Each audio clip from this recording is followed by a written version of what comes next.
And that is how change happens.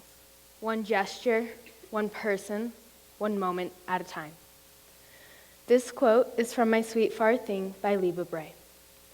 What is change, really?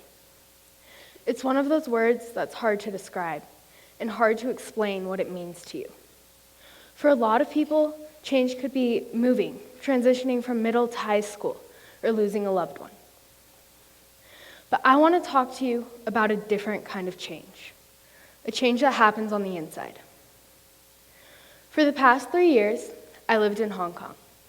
And while I was there, I had amazing opportunities to interact with people and experience cultures that are rare in the United States. But my favorite part about living in Hong Kong was being part of a school club called Matrix Club. In Matrix Club, I worked with refugees, and these people truly changed the way I think and the way that I view the world. And as I tell you about the experiences I had with these extraordinary people, you'll notice that I don't say their names or where they come from, and this is for their own safety. You see, many of these people had to flee because of political unrest.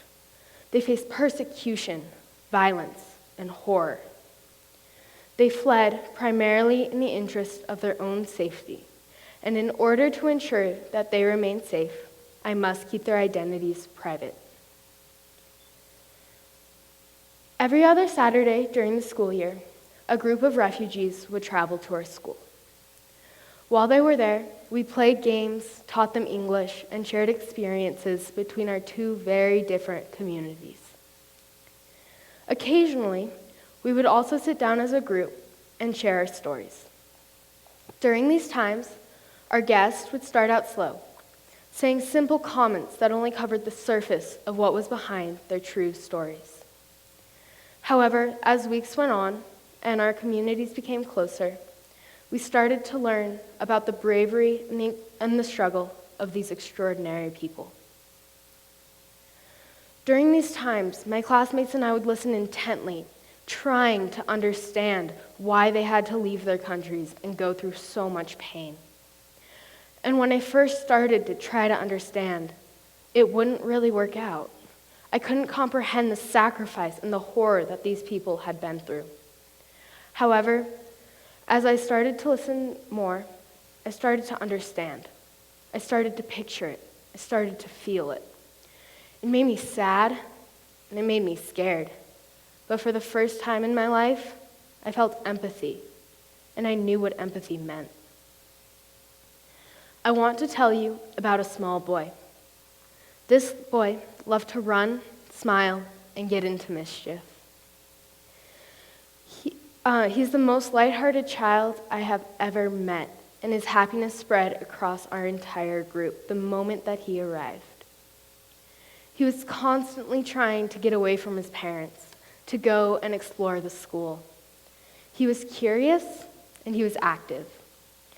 What made me so amazed, though, was his enthusiasm to learn. When he first started attending Saturday school, he didn't speak a word of English, not even hello. And although he didn't often sit still and listen to what you were saying, 8 months later, he was able to communicate with us. This boy inspired me. I don't know what he went through when he moved to Hong Kong to become a refugee, but I know it was difficult. Regardless of this, he is the happiest boy I have ever met.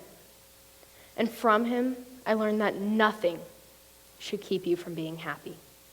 He taught me so many things. He taught me that being happy is a choice. He taught me that there are things in life greater than yourself, your goals, and the small circle of people that you love. He taught me that if you go through something hard, it's okay to be scared, and it's okay to take time to get over it, as long as you stand back up and run around with a smile on your face. This lesson was reinforced so many times by so many people in Saturday school. One boy that came to our program lost both of his parents in a tragic incident when he first arrived in Hong Kong. He had to live with his aunt, and for 2 months, he didn't leave his apartment. He lost interest in his life, and he was sad.